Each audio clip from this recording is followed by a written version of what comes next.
con nuôi để ăn thế này cái này bên tôm này làm cái này bên tôm đây đây nuôi để ăn bên tận lính to này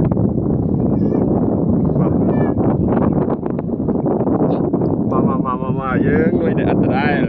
đây dương lính to xa đây dương lính to còn tôm chị đây nuôi để ăn đây nuôi để ăn tới na các bạn trai hộp đây nuôi để ăn đây chở đâu có đôi sợi trai đã biết tụ gì sẽ nuôi tiên ôi đánh sắp thôi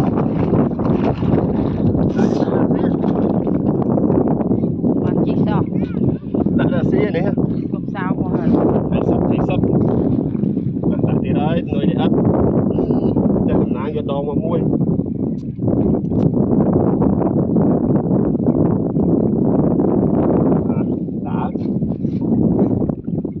hai cô tật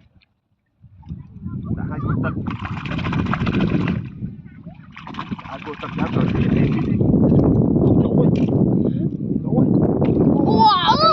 ôi lường một này ra cho cái nước khỏi ê một đây đồ thì đây bông nó chụp của bạn đó ê bố bị dây ôi trời chụp làng lấy cột đây này không ấy là bột bạn